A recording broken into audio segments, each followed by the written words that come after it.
Bueno, siguiendo con la historia y esta reseña sobre el candombe, podemos adentrarnos como en la última etapa del candombe y cómo llegó hasta estos días, partiendo más o menos de la década del 60-70 y los 80, que es bueno, una década donde, al igual que muchos países de Latinoamérica, fue atravesada por un momento muy sangriento que es la dictadura militar, al igual que en Argentina. En Uruguay fue por los mismos años más o menos. Hubo una dictadura militar que persiguió a la comunidad afro. De hecho demolieron los conventillos donde ellos vivían, y lo que generó muchas dificultades para poder desarrollarse artísticamente, porque básicamente le sacaban los lugares donde ellos podían tocar, los sacaban de la calle donde se desarrollaba el candombe, sobre todo en ese momento. Sin embargo, hay que rescatar que no pudieron eliminarlo, ¿no? Porque a comparación de Argentina, la raíz afro ha quedado mucho más oculta. No es que la han eliminado, pero lo ocultaron, y lamentablemente han logrado en parte ese objetivo, porque muchos hoy en día nos sorprendemos cuando reconocemos raíces afrodescendientes en nuestra historia. En Uruguay eso siguió mucho más presente, porque hay que decir que la población afrodescendiente logró sobrevivir a todo eso, no sobrevivir tanto las personas, sino que sobreviva su legado y su legado musical. Y para rescatar otras cosas del legado musical que deja el candombe y que se mantiene hasta estos días, es la aparición de muchos artistas que en esa época, en un momento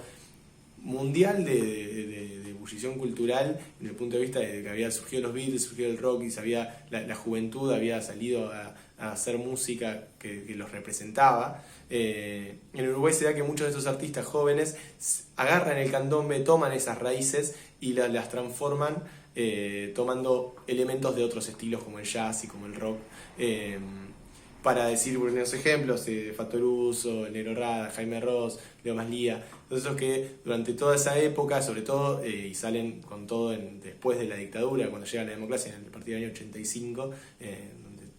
todo culturalmente florece mucho más. Y bueno, tomando esto, las raíces del candombe, y llevándolas a géneros que los jóvenes quizás escuchaban más en ese momento, manteniéndola presente y que llega hasta estos días, porque hoy en día hay muchas bandas uruguayas que también utilizan elementos del candombe. Se me ocurre nombrar, no sé, No Te Va a Gustar, por ejemplo, o murgas como Agarrate Catalina, que utilizan estos elementos del candombe y los adaptan a otros estilos. Para arrancar, en cuanto a elementos, el candombe en un principio era meramente rítmico, ¿no? Porque eran solamente tambores,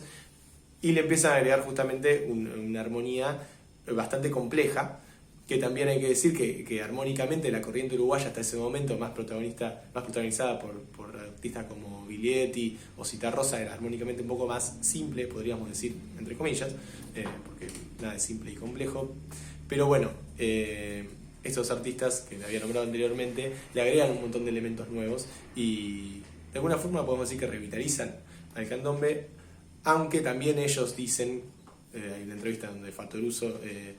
comenta que bueno, lo que hacen ellos es candombe, pero hasta ahí. El candombe posta sigue siendo el que se hace en los conventillos, que hacen en la calle, y que lo hacen justamente los negros, la gente afroamericana, afrodescendiente, que son los que mantienen realmente viva como los orígenes de este género.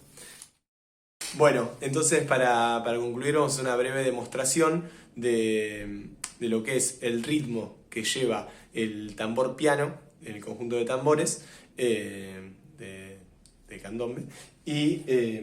hechos sobre el piano, con los acordes de la canción Botija de mi país de Rubén Rada, que, como habíamos dicho antes, tiene una armonía que es más propia de otros estilos, porque tiene acordes con muchas alteraciones, tiene algunos elementos como sustitutos tonales y cosas así más propias, podemos decir, de jazz, pero bueno, que contribuyeron a este género propio que se volvió el candombe más actual, podríamos decir. Bueno, voy a tocar.